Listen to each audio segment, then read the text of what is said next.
5, 4, 3.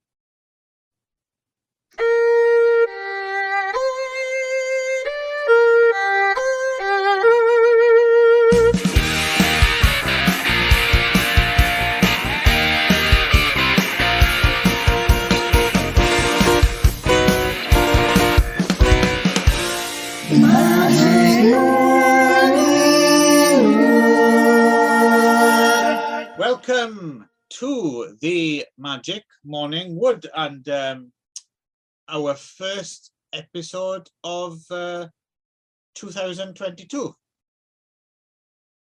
Hello. Yes. Yes, it is. Yes. Hi. Hello. Hi, Clive. How are you? I'm doing well. How is 2022 treating you so far, even though we're actually recording this at the end of 2021? No, don't give it away. Oh, okay. No, it is 2022, of course. Right. Now, I had no idea that exactly at the stroke of midnight that the apocalypse would descend, and yeah. So.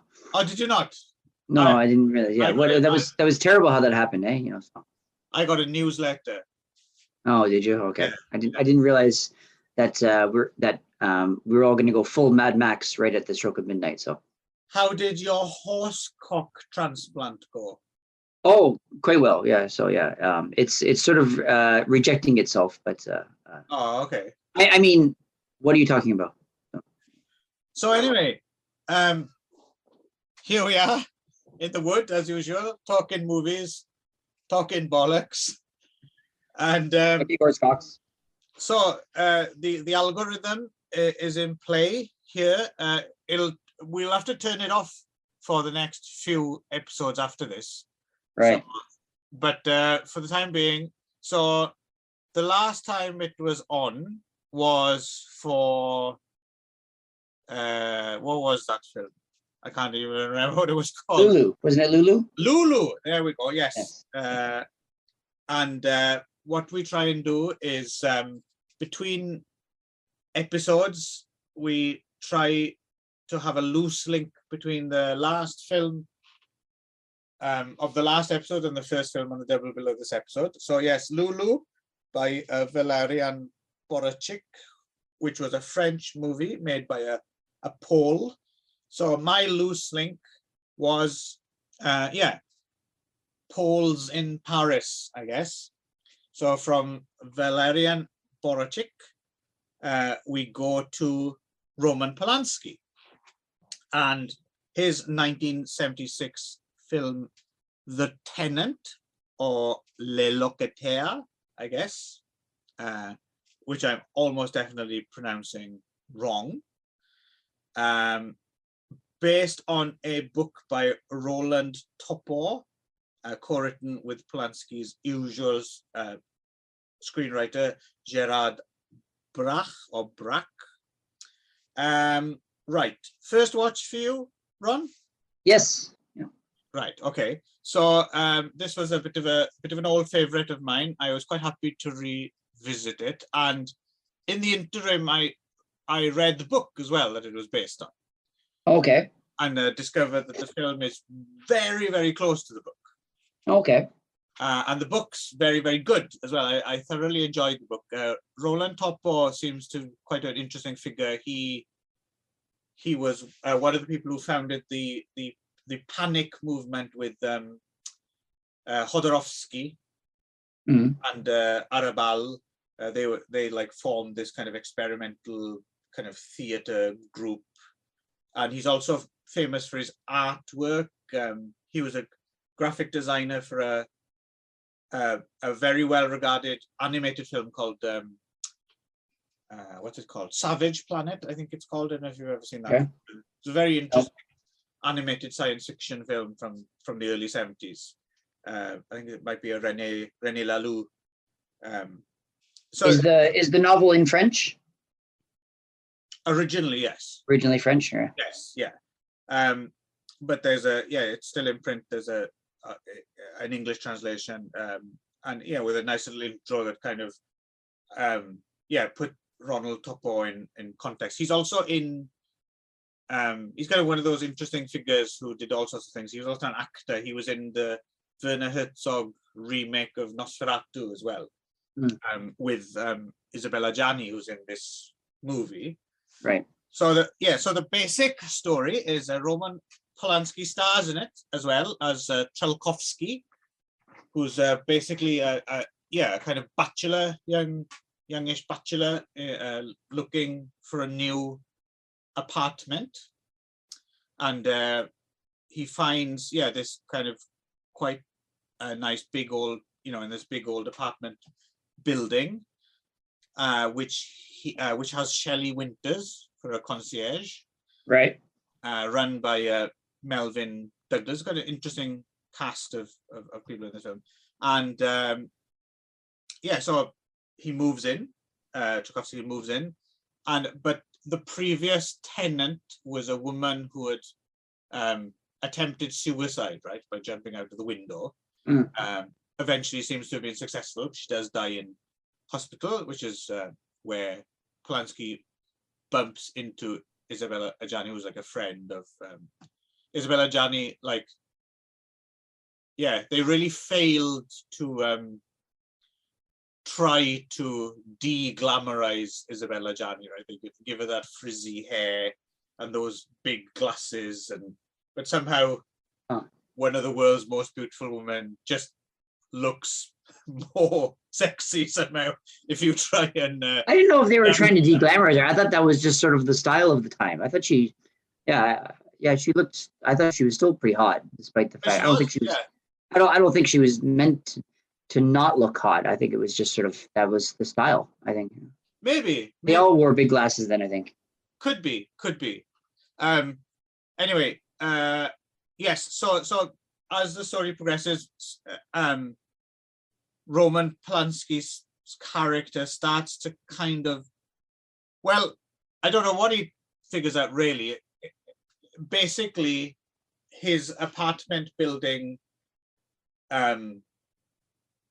some kind of creeping paranoia slowly seeps in, right? And there's all sorts of weird things, like, so the opposite, so there's like a courtyard in the middle, so, and the opposite side is where the bathroom is. The toilet is a shared toilet, and people just seem to stand there not doing anything in the bathroom for hours on end. Which is one of the most I remember from seeing this film the first time, that was like the most memorable thing for me, was that what are they doing? And he finds like a hole in the wall behind a cupboard with like a tooth in it, and all sorts of weird things, and the neighbors are like really overly sensitive to noise and complain about the smallest noises, and he thinks they're all kind of ganging up on him, and then turns out that they might be ganging up on some other people in the building, and he just gets increasingly more alienated and paranoid, until at one point he just fully shifts into full-on hallucinations, right?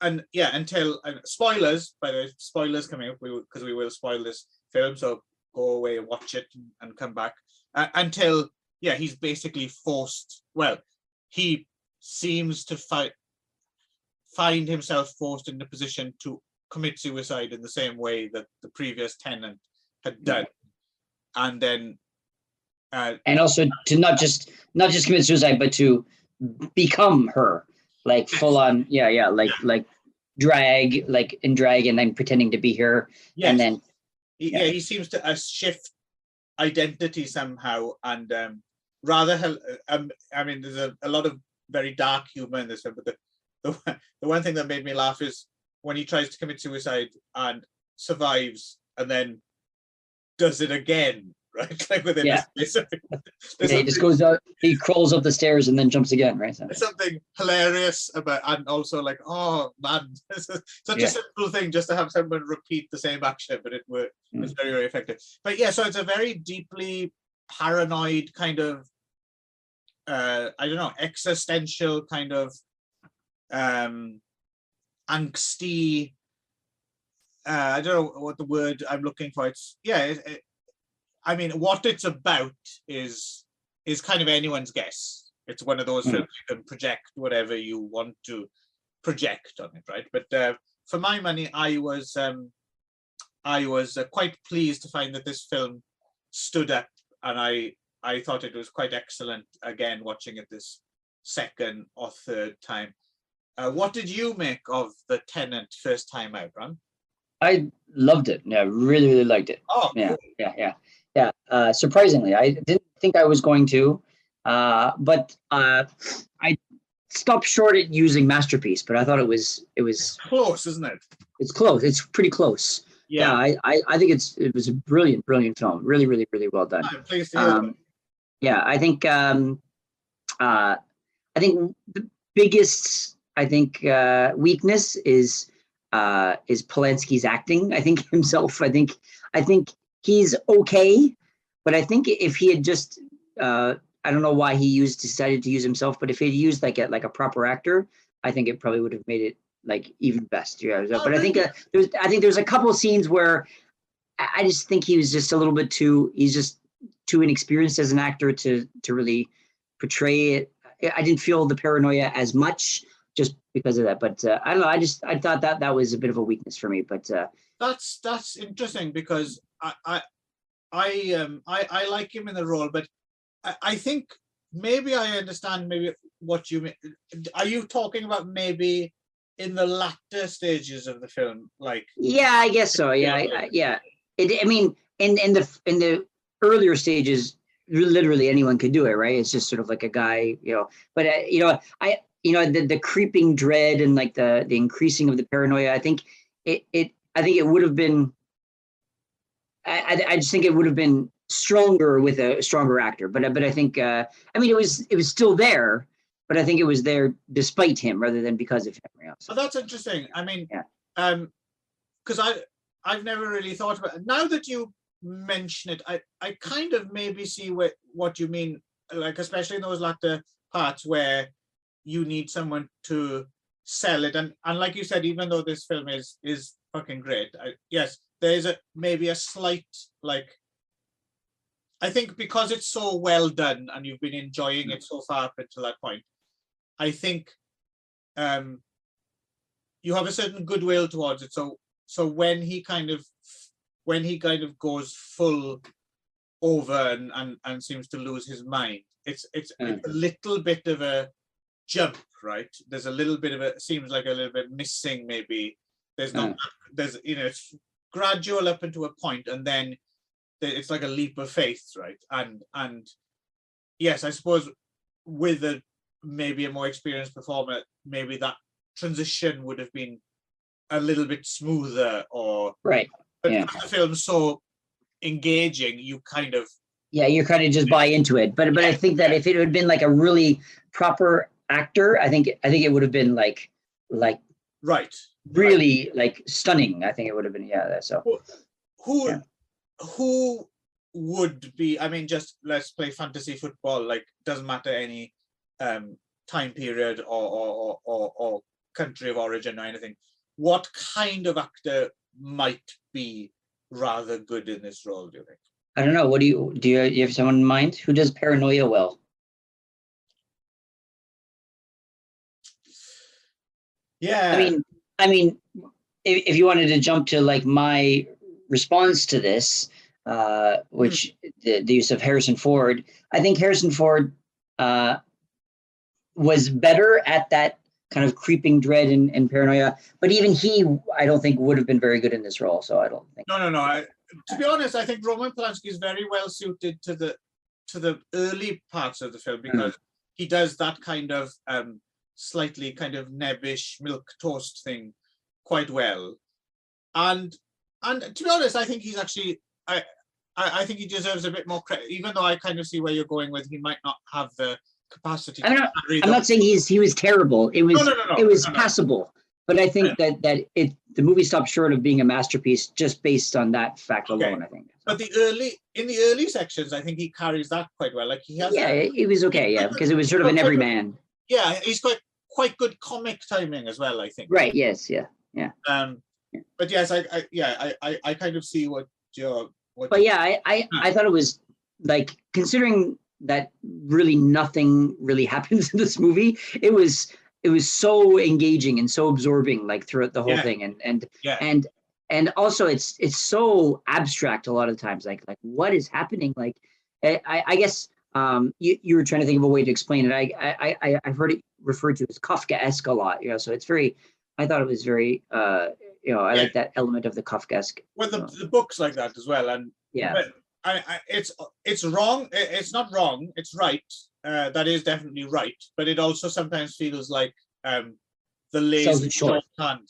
Lazy, but it sells it short, right? If something's a bit weird and you don't understand it, and it's paranoid, call it Kafkaesque. Well, Kafkaesque, yeah.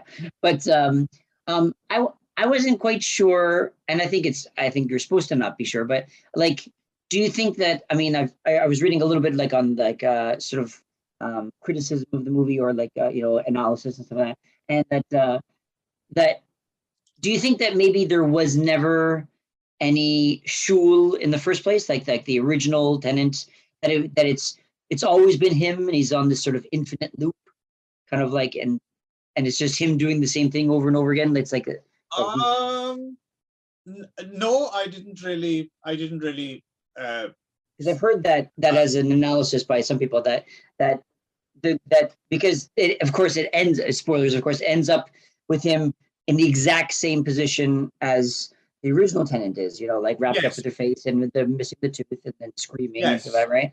And then if you go back to the beginning of the film, for instance, I went back and listened to some of the commentary as well.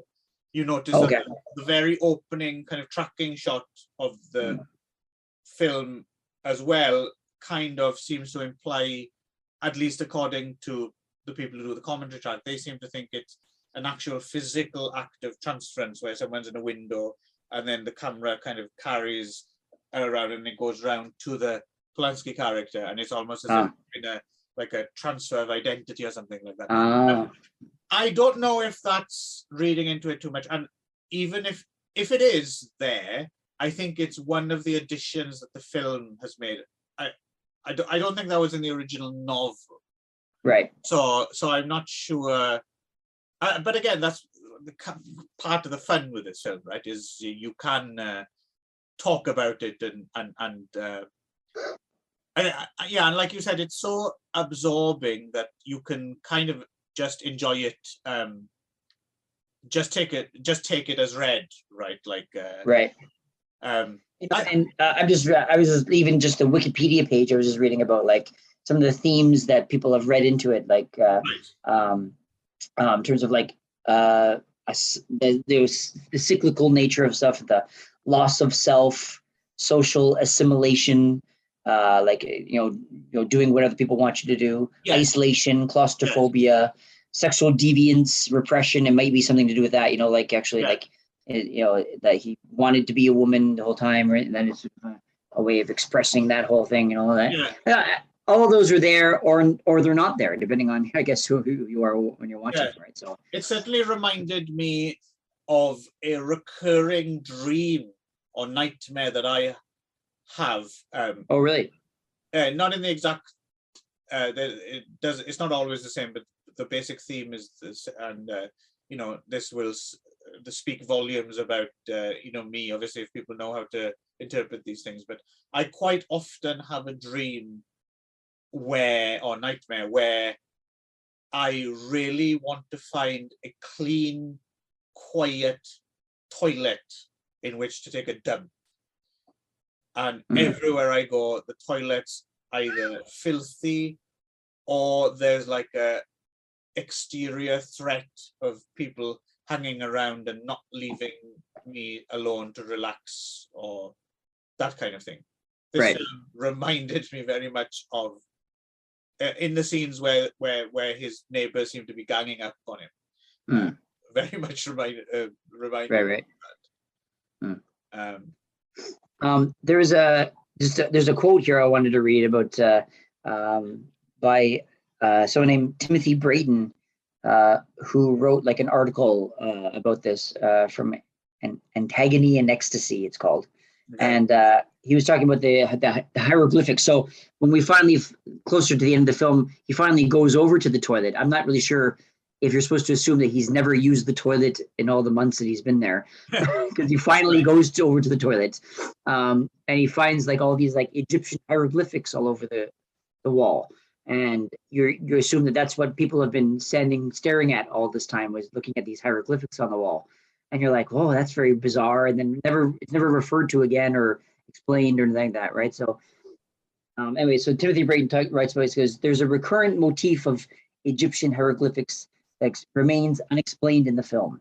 Ancient Egyptian religious belief, it is important to note, was based on the notion that all things are the same all throughout history. Not the same as Hinduism's conception that everything has happened before and will happen again, but more the belief that everything is always happening. The best I can come up with is to suppose that Tchaikovsky, whether in his mind or in reality, is always the same as Simone. It does not become her so much as we finally reach a point where the distinction between the two of them is no longer important. Either way, the result is the same. There is no Tchaikovsky. To someone whose life has been as dramatic as Polanski's, that idea might well have been an attractive one. So, and I guess there's a lot of talk also about how the movie sort of mirrors Polanski's real life, I guess, as well, like and the trauma in his real life. So, right, which I don't know as much about, but well, what's quite clever about the hieroglyphics in the toilet as well, I think, is, and I think that might actually be an addition to the film as well, that you actually see what's in the toilet. Is in the book there's a scene that's not in the film, which is quite horrible, where things are getting out of control, and he thinks his neighbors are ganging up, and he looks across the toilet, and some woman goes in, uses the toilet, takes a dump, and then turns around and takes the shit out and smears it all over her face and stuff. That's not but what's interesting about that as well is it kind of either makes it stranger or clearer, right? Like when you see the people just standing there not doing anything, there's something really creepy about. Yeah, it's really creepy. A really creepy image of just people like just standing and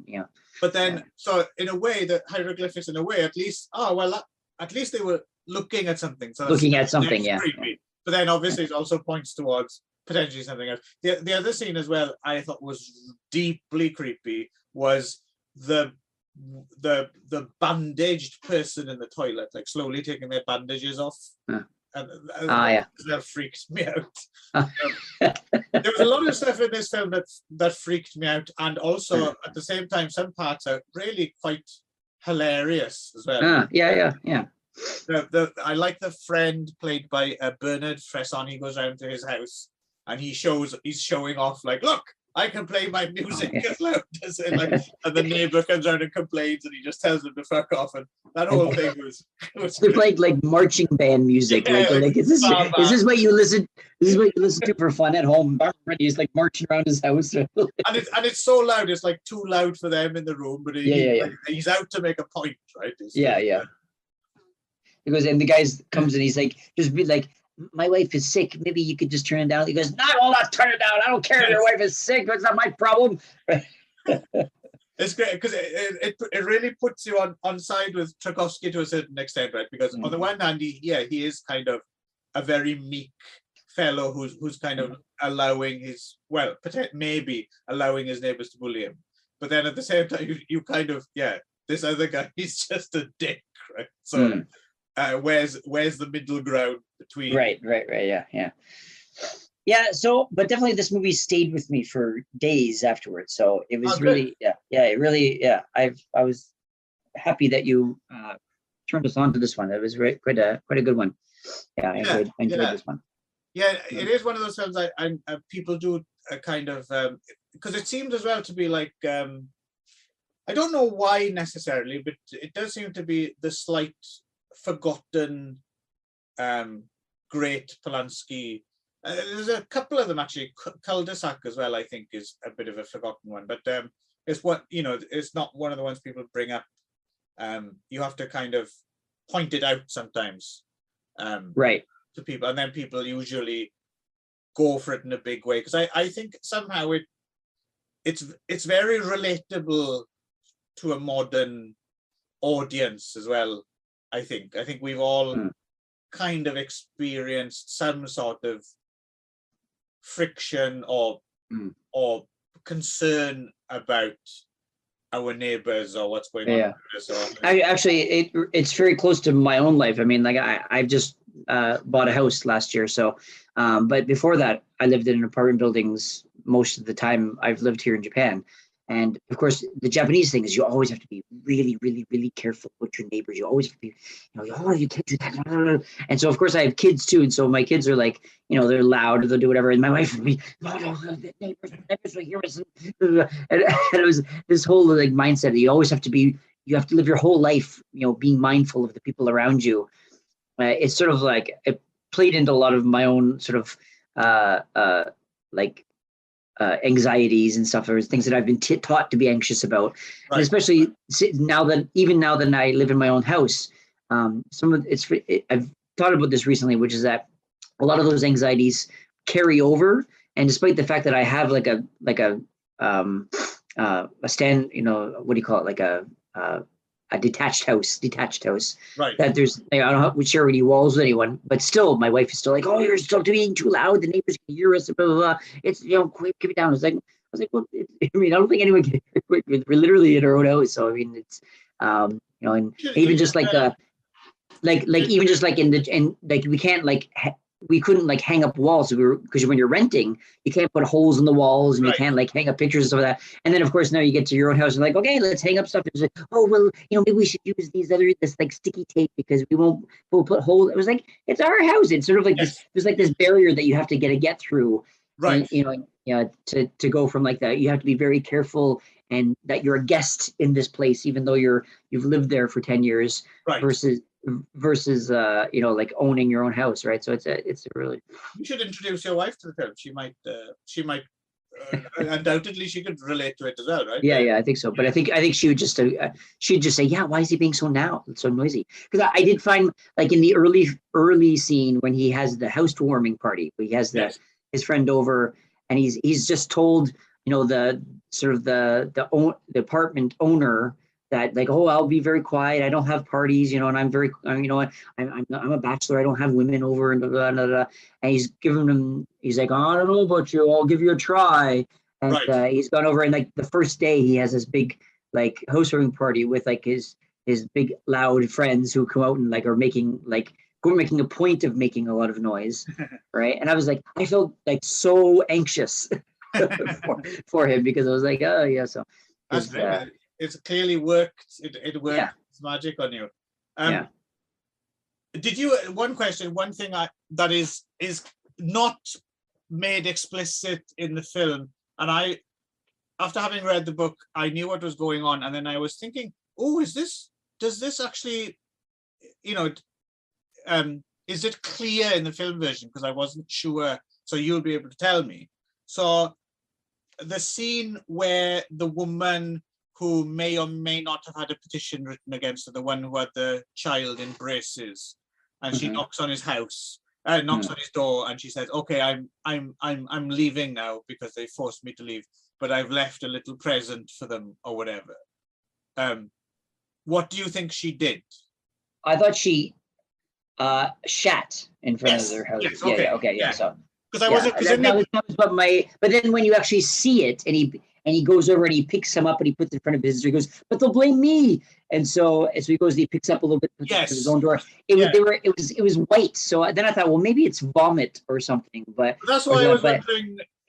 But it didn't look like shit. But my initial idea was that it must be shit, right? Which is another great it's another great image that stuck with me as well from the book. Just the idea of this woman just going out shitting in front of each door. Well, no, I think it was even better, the idea of not just going and shitting in front of, or shitting in a bag and then taking a little bit, but then him not wanting to be persecuted so much that he actually goes and takes shit and puts it in front of his own door just so that they won't single him out. That's such a great image. Another one I like as well, because like you said, there's a lot of subtle kind of stuff before it goes fully over. Is I like the scene as well where he's taking garbage down and he drops some garbage on the stairs, and he's like, oh, quickly puts the garbage in the garbage and goes back to pick up the garbage he dropped, and it's all gone. It's like, gone. Yeah. It's like he, as if he's put someone else out, you know, like yeah. And someone else has come out and had to clean up for him. So, you know, it was like a matter of seconds, of course, right? Or minutes. Yeah, right? It's kind of the definition of passive aggressive, isn't it? Like, right. Yeah. Very nicely shot by Sven Nykvist as well, who is Bergman's cinematographer of choice. Okay. This kind of very, I think it's difficult to do this very dark kind of cinematography just without losing the entire image, right? Like it's very carefully lit, very natural looking. He's a kind of a master at that, right? Interesting soundtrack by Philip Sade as well, which is like a glass harmonica kind of sound, which is quite nice. He appears as well in the film. He's the guy in the theater sitting directly behind when he's making out with Isabella Gianni, and there's a guy just staring at them. That's the composer. The composer. Oh, really? Yeah, okay. Yeah. And the other thing, interestingly as well, while watching this, I realized a previous film that we've watched for this show. Watching this again, I don't know if I mentioned this when we were talking about it, or if I hadn't clicked. But now, in retrospect, this film was such a clear influence on The Double. Oh yeah, definitely, yeah. The one with the Social Network guy, right? Yes. Yeah. Such a wholesale copy, really. Which itself also was sort of influenced by Kafka as well, right? So if you want the paranoia, I guess. Yeah, although technically based on Dostoevsky. Right, Dostoevsky. Yeah. But no, I'm very pleased you enjoyed this film, because like we've talked about before, sometimes a certain level of enigmatic can be your Achilles heel from time to time. Yeah, and ordinarily I would think that it would be like, oh, well, what the fuck is with the hieroglyphics or this tooth in the wall? But it was just so creepy, and the fact that it was creepy made it better that you don't know what it was, right? So like, and they tried to make a little bit like, oh, well, the tooth, you do it for good luck or something like that. I was like, oh, I don't need to know that. This tooth in a hole in the wall is so creepy in itself that I don't want to know why it's there. Exactly. It's just such a really random, creepy image that it really worked, So. Yeah, I mean, like you said, I'm wondering how, like we said, it's like near masterpiece levels, right? It's not quite there, but fucking hell, it comes close. And I'm wondering about why it doesn't. I'm wondering if it slightly over eggs the pudding. Like some of the scenes, for instance, where he sees the neighbors in the courtyard, they seem to be like persecuting some woman as if she's a witch or something, or they seemed very like out of Rosemary's Baby almost, actually, the Polanski film. Right. And some of that, I don't know, some of that's or there's a very clear line where we switch between he sees a woman near his mailbox, and then he's seeing another woman, and then he starts strangling himself, and he's imagining the woman is strangling him. Right. The character played by Joe Van Fleet, the one who's great in it as well, who's getting the petitions signed about people. Right. And it's interesting. I didn't remember that from the first time, but that's like a very explicit, like they've drawn a line between, look, he's hallucinating. Look, that person is a different person. I was thinking, I mean, my memory of it was being slightly more subtle. Right. But actually, it's about as subtle as a brick to the head, really. That part is anyway. Yeah, yes, so. but what I mean is it's important because then it puts it in your head. Right. He's hallucinating. Whereas if you didn't have that, you'd be slightly more wondering what's real and what isn't. I'm wondering if that might have served it a bit better. That's true. Is that in the book where he where he strangles himself? I can't remember actually, but it wouldn't have been. I mean, they don't give anything away in the book in terms of what's in his head and what it's all just you take it for granted. It's his explanation about, or it's not a first person, but you see it.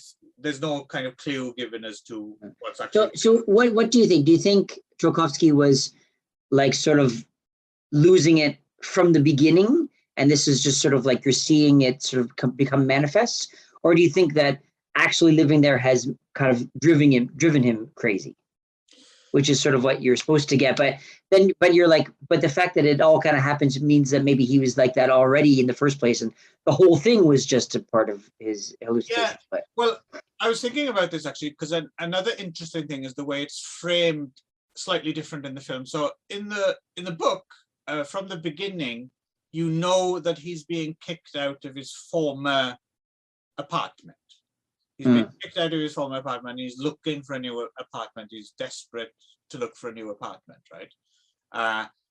In the film version, the first time you see Polanski is when he enters the apartment building, and there's no mention made of his previous apartment or anything like that, right?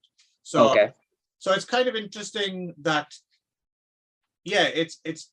I suppose you could consider it as an allegory for like he's just entering this. If the apartment is his new frame of mind or something, right? And then that reflects what's going on in his head. The fact that you don't see anything prior to him entering the apartment building could be significant, or again, it could just be me reading into it. In the book, is it explained why he was kicked out of the original apartment? No, interestingly, they just say he's being kicked out, which again, I suppose that's kind of suggestive. But maybe he jumped out the window of the lab. Yeah, maybe he's done this all before, right? It's just a loop, right? So right. But like we said, that's all the fun of the fair, right? Is imagining all this. But even if that's not your cup of tea, like you said, it just works as a straight up kind of horror film as well, right? Really. It's creepy, suspenseful thriller. Yeah, unnerved me a lot more than full on horror films have. Definitely it was. Yeah, so it was good watch. Yeah, good choice on that one. Yeah, and as so often happens on this show, sometimes some of the films we like the most, we have little to say about them really, other than But, and again, also with movies like this, which are very allegorical and lots of like sort of symbolism and stuff, are things that other people much smarter than me have already talked about in other ways, right? So I'm not sure that I'm the best person to be able to break it down and analyze the images. Yes, in this movie. yes, but and I think me too. I'm plus as well with films like this. The other thing as well is I'm slightly reticent to break it down really, because I'm not sure if I necessarily want to. Like, I'm quite happy experiencing it for what it is, and then Who is it? Hello there, I's your new neighbor.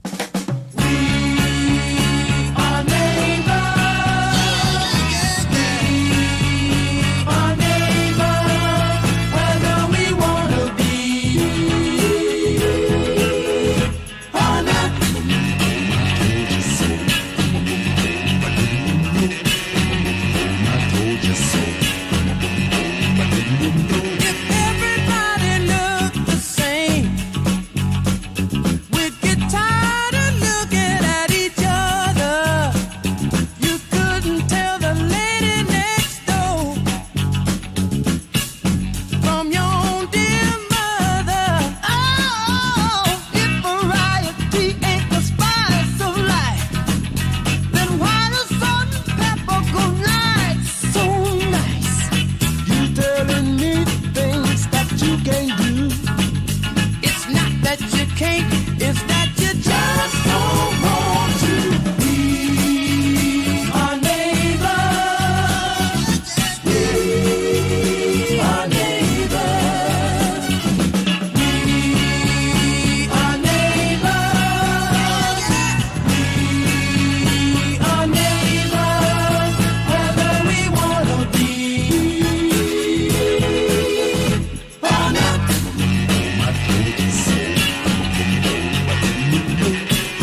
Yeah. So yeah. Okay. Shall we move on to your reaction to the Tenant?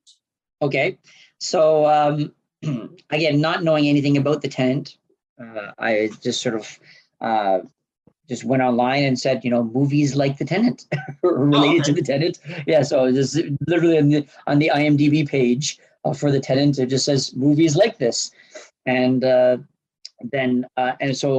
one of the first ones that came up was the 1988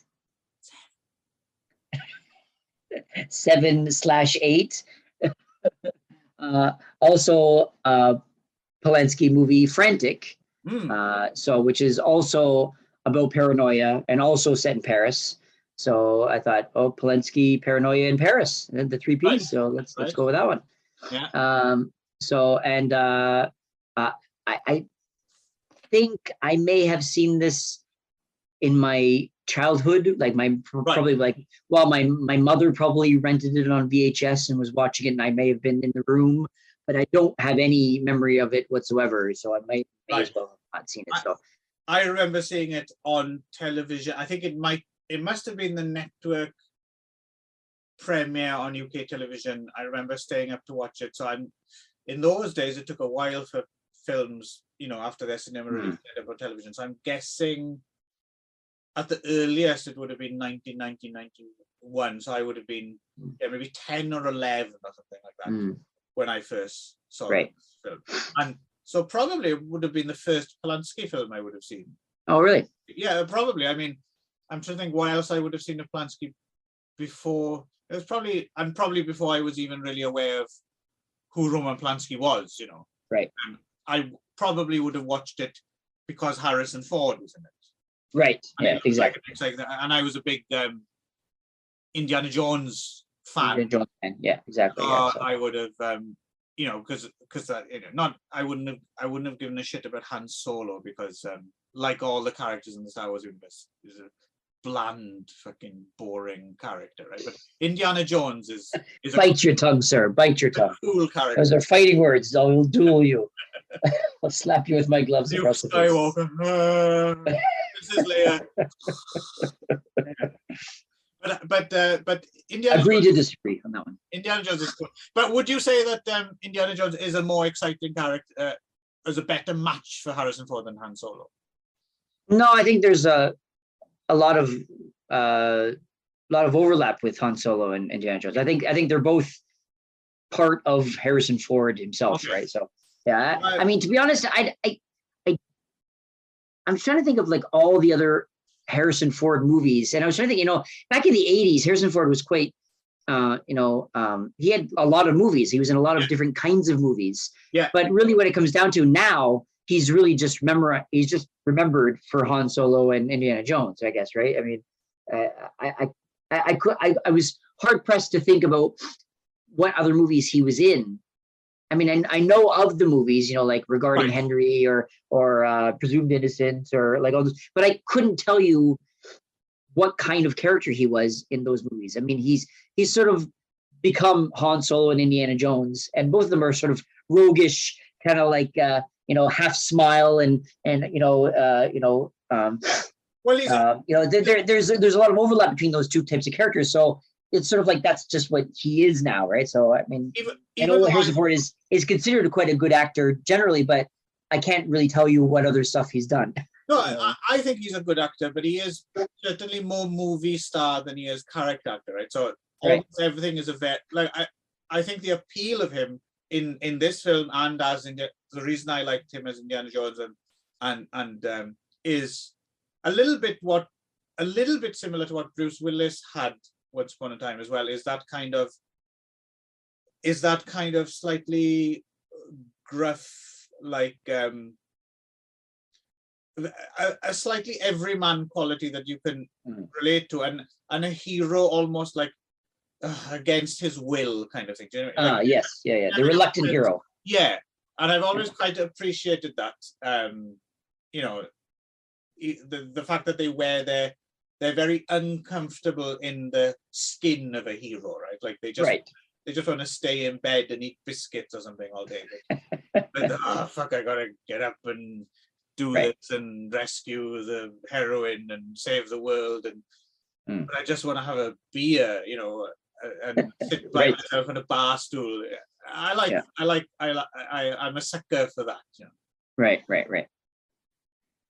But yes, so coming into this movie, I mean, having no memory of it, I actually was kind of interested to see what Harrison Ford was like as an actor, because this is the only role that I have seen in living memory, because I know I've seen other movies with him in it, but I can't tell you if he was good or not in a role that wasn't Han Solo or Indiana Jones.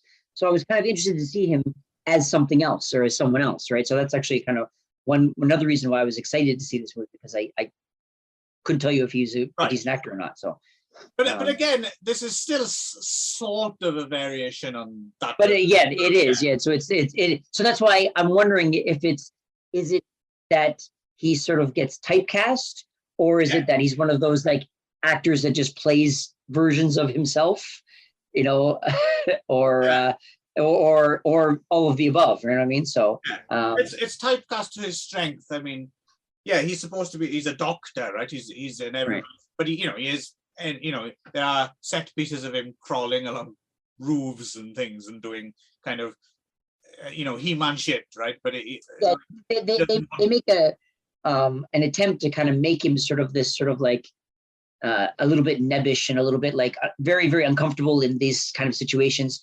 But then he takes his shirt off and he's got these like very powerful arms, and he's obviously like not doctor-y, you know what I mean? So it's sort of like this sort of I don't know if it was sort of like square peg in a round hole kind of thing, but I think they're he wasn't inappropriate for the role, but he wasn't entirely appropriate either. I mean, so, right. Yeah. And he does have, other than the physique as well, he does seem to have a kind of like effortless charisma as well, right? Yes, I mean that's why he's a movie star, because he has this charisma, which comes from Indiana Jones and Han Solo, which is this charismatic rogue. You know what I mean? So that's where it comes from. So it's So in this movie, short summary of this movie, he's a doctor, and he's come to Paris, an American doctor. He's come to Paris with his wife to present a speech at a conference, at a medical conference. And it's his second time in Paris. He first came to Paris with his wife in their honeymoon, like 20 years earlier. And now they've come back, and then they're hoping to do this kind of medical conference, and then to have sort of like a second honeymoon, it seems. Right. The wife by Betty Buckley, who I didn't know, I have to admit. Yeah, I didn't know her either, yeah. Apparently she was on a sitcom called 8 is Enough for a long time. 8 is Enough, yeah. I remember the sitcom 8 is Enough. I don't think I watched it very much or whatever, but I didn't know that at all, I have to admit. I don't know if it's... And this was another sort of trope of, or not a trope, but like a fallback of 80s movies, which is that I think Betty Buckley was not, I don't know about you, I didn't think she was very attractive at all, but the movie kept telling you, she's attractive. Your attractive wife. Your wife is so beautiful. She's so beautiful. What about your beautiful wife? And I was like, so I don't know. It's just not my type, but I'm not sure if it's just like the 80s, like had this sort of like, this is a beautiful person, and you have to sort of beat you over the head with it. Okay. Like an objective kind of So what a standard of beauty or something like that. I guess so, but she wasn't my type anyway. But well, she is fighting for screen time with Emmanuel Senier as well. Yeah, exactly right. Who is more objectively, I guess, right? So anyway, so he they go check into the hotel, and they find out that she's got the wrong bag, that the key doesn't work, and so that they've mixed up the bags at the airport, and so he sort of makes a call to the TWA. I don't know what that stands for, actually, the TWA, but Trans World Airlines.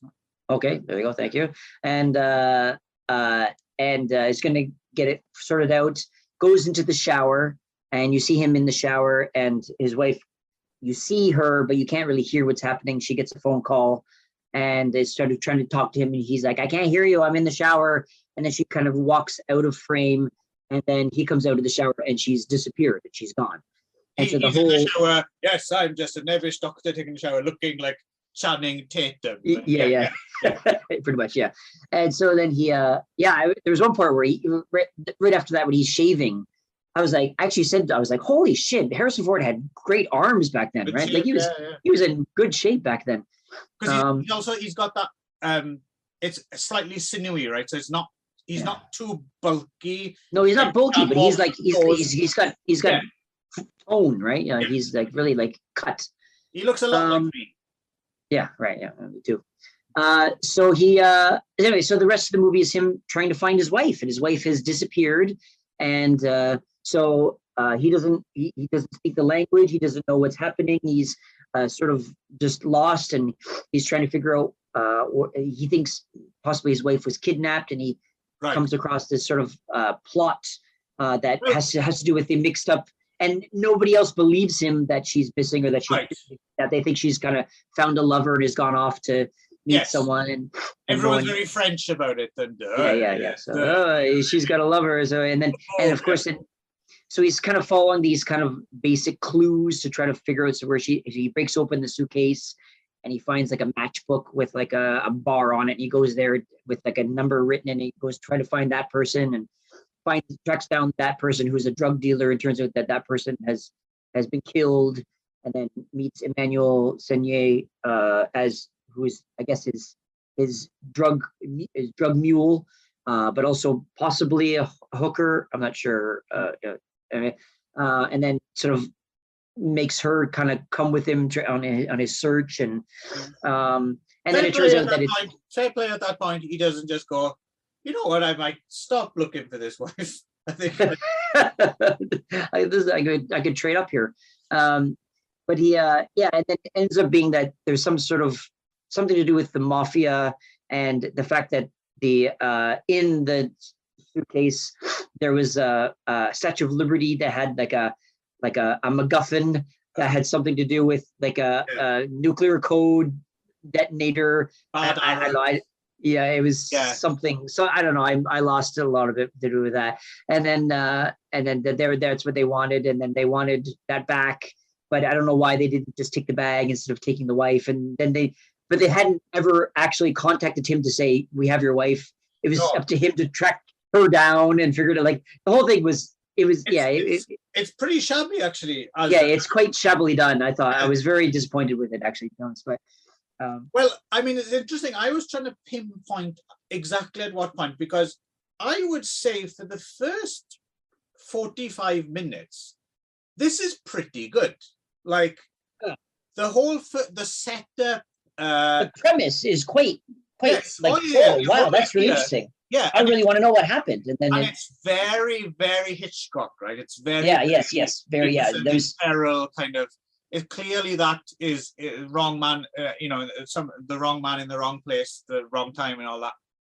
And I was watching it this time because my memory of it, even as a kid, was that wasn't really very good. But I watching it this time, I thought, oh, okay, maybe I've been wrong all these years. Maybe this is actually really, really solid. And I like the way it built up, like the relationship between him and his wife and everything is done, incrementally, but it's not boring. It's not boring. You're absorbed, you're into it, you're wondering, and then it's very difficult to pinpoint exactly at what point, because the wife goes missing, and then quietly he's, looking around, he goes down into the foyer and looks around, and then he meets that wino guy played by Dominic Pignon, who was later in Delicatessen and the Juno and Caro films people will recognize him from. And I saw her kidnapped, and and at some point the air just totally goes out of it, doesn't it? It's really, it's not a gradual. It's like it's an automatic deflation. It just goes like that, and you're like, why? Like, how did that happen? Because I still don't quite know what they did wrong, but they did something, and it just. Totally, it's not just that the plot doesn't really make any proper sense. I don't care. Like, it's like, what the fuck? I don't care about this. This is, it's an odd one. I'm not quite sure what went wrong. Could you Did you have the Yeah, feeling? I was the same thing. The whole setup was really, really. I was like, oh, great! This is a really great mystery, very Hitchcockian. I'm really, and I really want to know what happened to this woman. And then it just became this sort of like this whole thing of like making choices and decisions that made absolutely no common sense whatsoever, and then having absolutely like I like things to make sense, you know what I mean? And it just didn't made zero sense. You know what I mean? Like if they wanted the suitcase was in the room, and then people came and the mobsters or whoever, the terrorists came to the hotel. Why didn't they just take the case? They take the case. Yeah. Why did they take the woman? Like it didn't make any sense. Like so the whole premise was gone because once you figure out what the reason was, and then also if they wanted to keep her as a hostage, why didn't they contact him rather than waiting for him to follow this very thin trail of clues to figure out what's happened to her? I mean, like the whole thing made zero sense. I was like, if I don't know, I just didn't like. And then it was sort of like, and then I didn't understand why, like he finds Emmanuelle Seigner, and then I didn't really understand why she was even helping him. Like after a while, like at first, she thinks that he's killed her friend Dede, and then so then she becomes his sort of like sidekick, and then helps him with everything. But like the relationship didn't really make any sense to me, or what was her motivation. And I think in an original draft, Emmanuelle Seigner, of course, who would end up becoming Mrs. Roman Polanski, is still Mrs. Roman Polanski. Yes, and right after this movie, I guess they were married, right? So. And she was in. She was had a big part in. I think the next film he made after this called Bitter Moon with Hugh Grant, which is another. I remember really liking that film. Like, and it's not. It's not.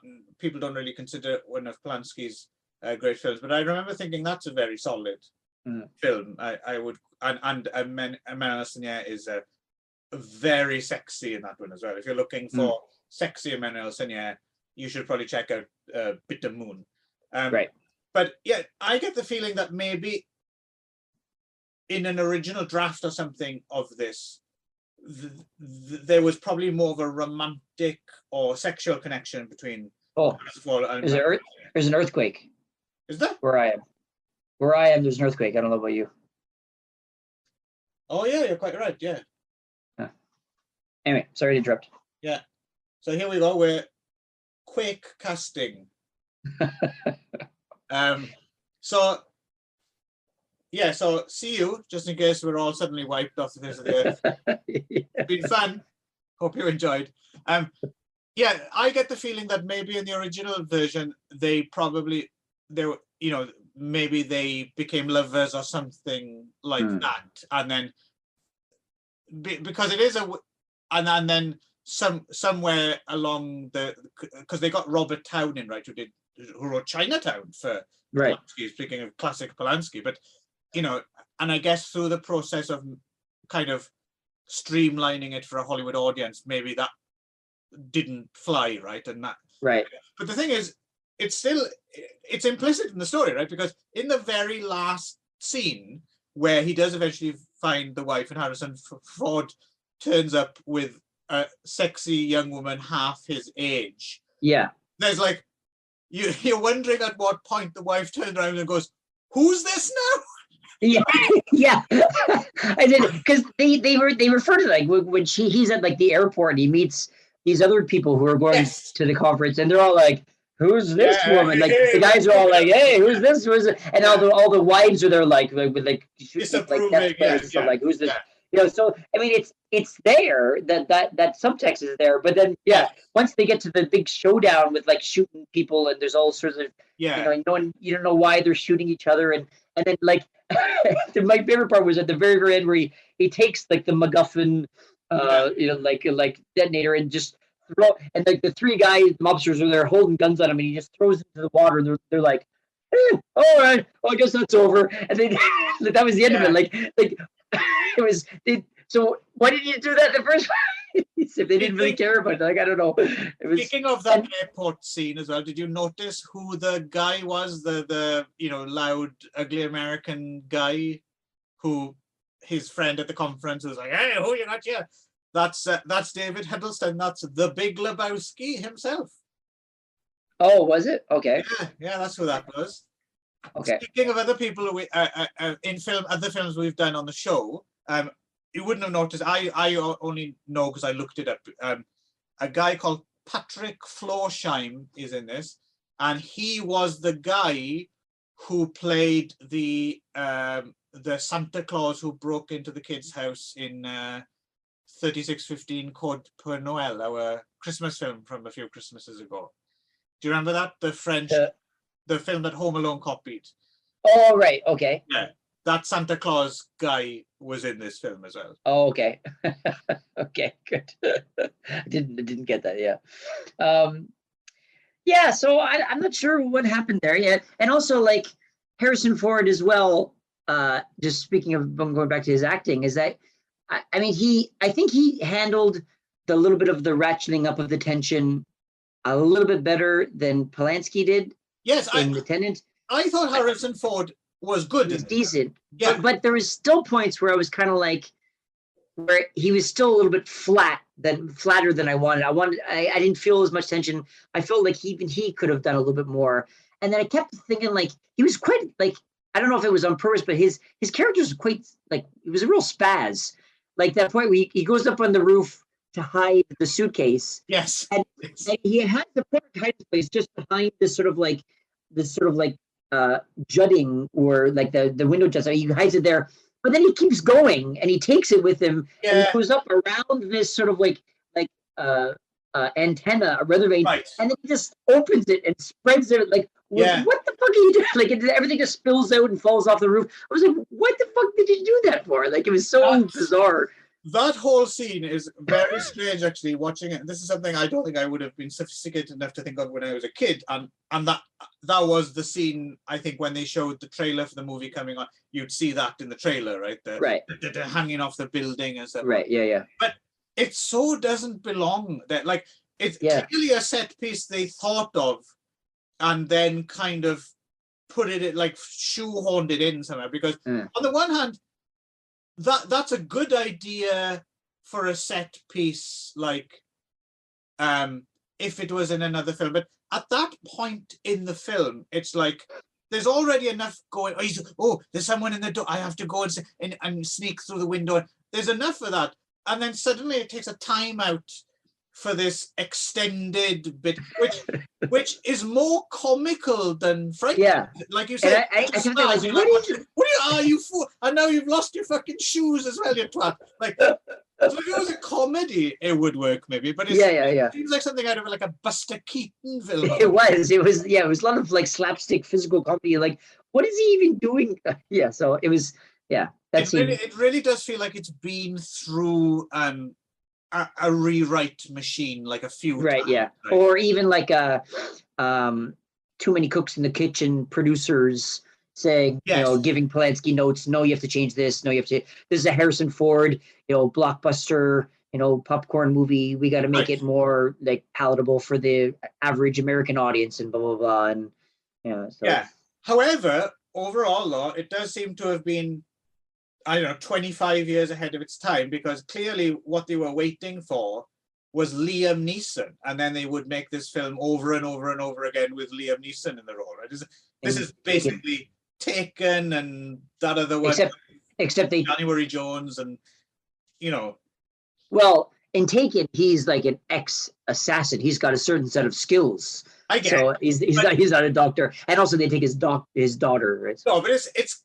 You can see this feels very much a template for the Liam Neeson films from the past. Right. Yeah. How long he's been making them, and now people seem to. I mean, I can't remember if this film was a hit or not. I seem to remember it being like about like it was a notable. It certainly was. Yeah, I remember it being kind of like a big release at the time because it was Harrison Ford, and Harrison Ford was like in his prime. Like late 80s and stuff, he's like, But even as a kid, I remember, because again, this is, I've spoken before about, there's a handful of reviews in my first book, which I would like to go back and rewrite because they were based on memory rather than having just watched them. And this was one of them. I had written my review of this, many years after seeing it. But the overall conceit is correct, I think, which was, even as a kid, I remember thinking of this as like, kind of running out of steam. And then when I was a bit older, putting in the context of, it's Polanski having lost his mojo period, and I think that's more or less right. It is. I think post-peak Polanski, Yeah. That says a lot. The fact that an 11-year-old you knew that it was running out of steam, right? Yeah. So, basically, I'm just looking at the gross. It looks like it actually maybe have lost money. It looks like it was a $20 million budget, but only made 17 million. So right. But on I checked the Wikipedia page because I was kind of curious, because like I said, my memory of it was, in general, it was considered like, Polanski having lost it a bit, and it's his, Hollywood period where he's just churning out, like subpar work. And I thought that was the critical consensus, which I think it probably was, but I seem to, checking the Wikipedia page, there were some positive reviews of it. Some prominent critic even referred to it as like, it's the best film he's ever done or something. And some people thought it was like better, more Hitchcockian than Hitchcock. I heard that. I saw that review once, right? Obviously, but it was like people who've never watched Hitchcock. So there's another thing. There's one. But I also read an article that said that, or like a review or trivia, whatever, that said that he went to some sort of acting class, like a drama, like a theater school or film school, whatever. And one of the students said, "Well, how could you make such a terrible movie like this?" And he himself even said, like, "Well, you can't win them all," or something along those lines. Right. I don't know. I mean, it's everyone has their flops, right? And I'd say this is not his worst film, but it's far from it. It's on the lower end of his filmography. Should mention it as Ennio Morricone's score. But one question: what would you say is his worst film? Well, I haven't seen the last few, and some of those are supposed to be fucking terrible. I think. Oh, really? The ones I'm least interested in, I think, are probably I didn't much like Pirates, but no one liked Pirates. But again, Pirates wasn't quite as bad as people, but it wasn't, it certainly wasn't very good. I didn't like The Ninth Gate. Okay. That was not very good at all.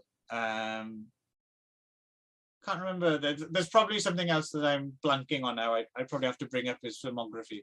But yeah, I can't think of like a massive turd in the punch bowl. But then again, I haven't seen. Some people say the last couple of films he's made starring Emmanuel Senier have been pretty bad. Oh, really? Yeah. I was looking at the lower rated ones. He had one a couple of years ago called D'après une histoire vraie. An Officer and a Spy he made as well, which I think was his last feature. Oh, no, has he made one since then? Which one? An Officer and a Spy. I don't see that one here. J'accuse. Yeah. That one was. That was his last one. Yeah, that one was not bad. That one was not bad.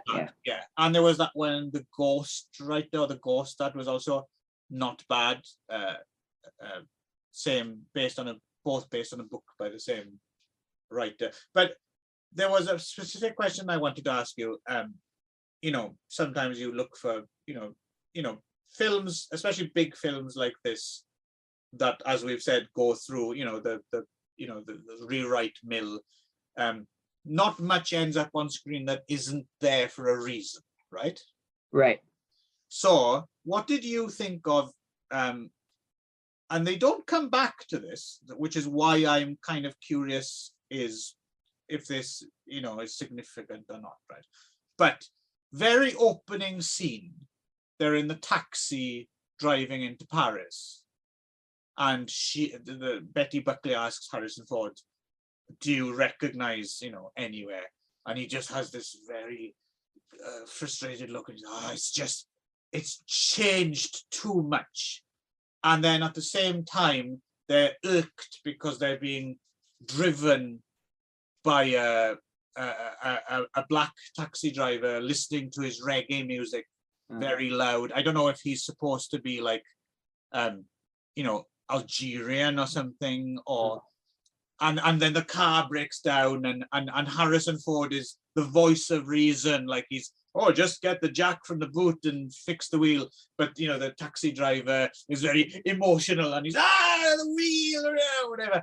And combined with him saying, oh, this has changed too much, or whatever, I couldn't help but feeling that whole opening section was kind of loaded a little bit with like, oh, the city's changed so much, since all these people from other countries have come in. And you think it was like a racial thing? I don't know. I did sort of cringe. I suppose you could argue that the bad guys are Arabs. Yes. I mean, so I get Syrian? Was it Syrian or something? I don't know. But I did sort of cringe at the other black actor later when he's in the bar, but the Caribbean guy, it was like full on like chewing the scene. Hey man, I'm from Jamaica, man. I was like, oh my god.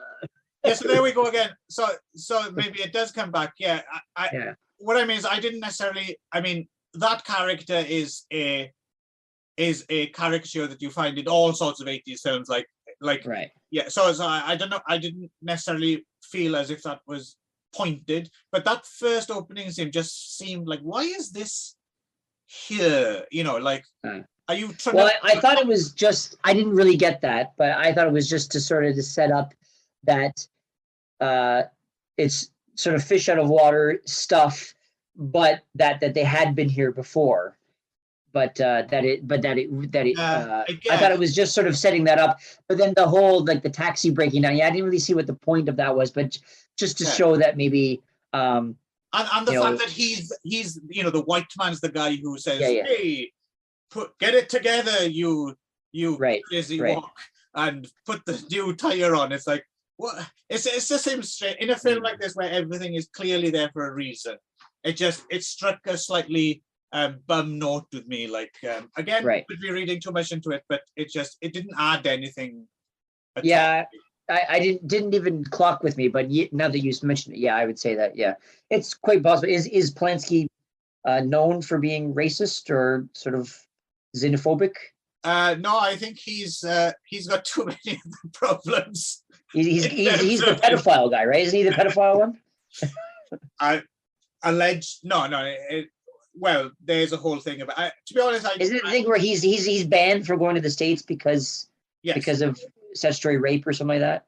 Yes, exactly. Yeah. Is that with Emmanuel Seigneur? No. That was with someone whose name it wasn't an actress or anything, but that was back in. When was that?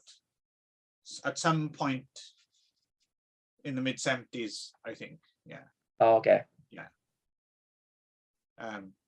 I was purposely avoiding the topic, not because I don't think it's interesting on it's just that I'm not sure if what the world needs is another opinion on the Polanski case, right? Right. I have no opinion. I don't know anything about it.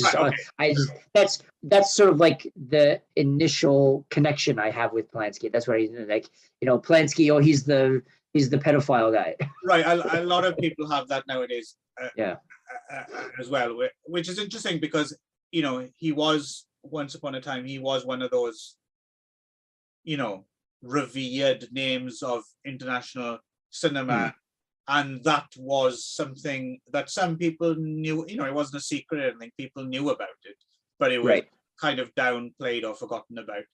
Whereas in today's environment, that seems to have switched, and he's now more notorious for that, more than, and people, I suppose, feeling a bit queasy about it, have kind of stayed away from his movies or kind of tried to remove him from the canon maybe a little bit. Right. I mean, he doesn't seem to have been cancelled. That doesn't seem to have happened. I mean, I think they still, teach his films and things like that. Right.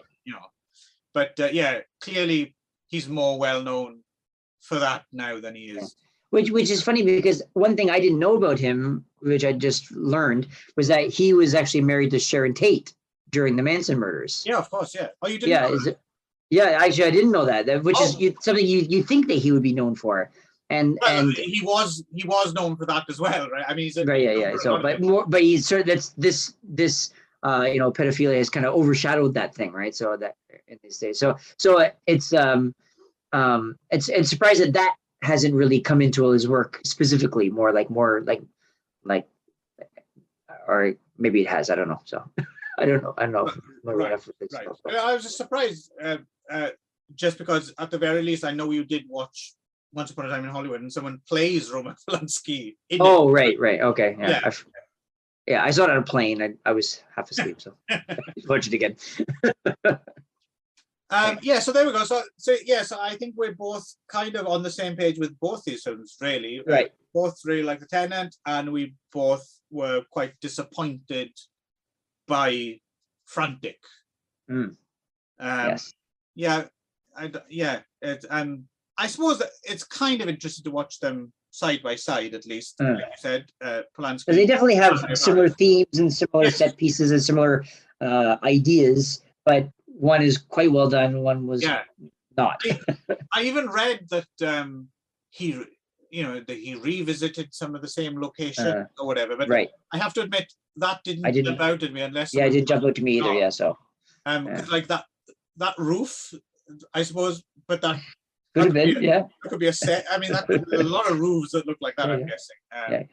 Him almost falling off the roof is like him jumping off the balcony, I guess. But that's the thing. It's funny. Sorry, a little aside. I've noticed because the IMDb trivia page, anyone can add to it. It's some of the inane shit that's on there is just. What was I looking up? I was looking up. A film by two films by the same filmmaker, and one was made in like 1978, and another one was made in 1987, right? And they were slightly different. And someone had gone to the trouble of putting on the IMDb trivia page, the director of this film also made this film, and look, if you reverse the dates, one is 78. One is 87. I think, what kind of person finds significance in that and goes so far as to actually, I must share this with the world? Yeah. Some of those IMDb trivia pages are just hilarious in how inane and stupid they are. And I always look below that as to how many people find it helpful. And usually the ones that I find really, really stupid are the ones that like only 3 other people have actually found helpful, and most other people didn't either. So. Right. Anyway, yes, let's keep it brief then, I suppose. The Tenant, watch it. Frantic, don't bother. Is that about right? Yeah, about right, yeah. Okay. Excitingly, our next episode is the 100th episode of Magic Morning Wood. I can't believe it's only 100. It's been like 6 years, right? I feel like we're like in the like the 300s by now. So there we go. So join us next time for maybe something a little bit. I mean, it's basically just two. Same thing. Yeah, sure. But we delude ourselves into thinking it's special, and you can delude yourself too. You can be as cool as us. So until then, hey, take care. Bye bye. Au revoir.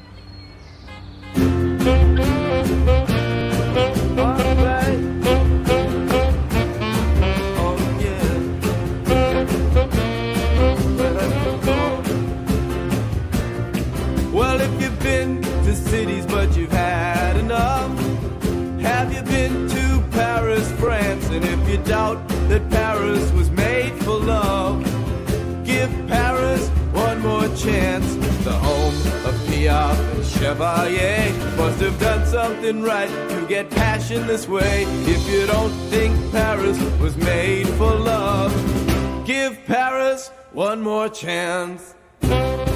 Well, now I'm calling it arrogant, calling it cruel. Give Paris one more chance. And also, trop civilisé, et mon Dieu, c'est trop cool. Give Paris one more chance. But if you don't think Paris was made for love, maybe your heart needs a telegram from up above. If you don't think Paris was made for love, Well, give Paris one more chance. Well, now there's some things I don't like and some things I do, but give Paris one more chance. I can see why Paris would be ugly for you, but give Paris one more chance. The home of Piaf and Trenet too must have done something right, must have something for you. If you don't think Paris was made for love, give Paris one more chance, okay? Now hear the boys singing Bee Gees songs under the skies. Give Paris one more chance. And on the steps of Montmartre they harmonize. Give Paris one more chance. 'Cause if you don't think Paris is made for love, maybe your heart needs a telegram from up above. If you don't think Paris was made for love, give Paris one more chance. Let's wrap it up. Yeah. Well, if you've been to cities but you've had enough, have you been to Paris, France? And if you doubt that Paris was made for love, give Paris one more chance. The home of Piaf and Charles Aznavour must have done something right, and she'll do something more. If you don't think Paris was made for love, give Paris one more chance. All right, give Paris one more chance.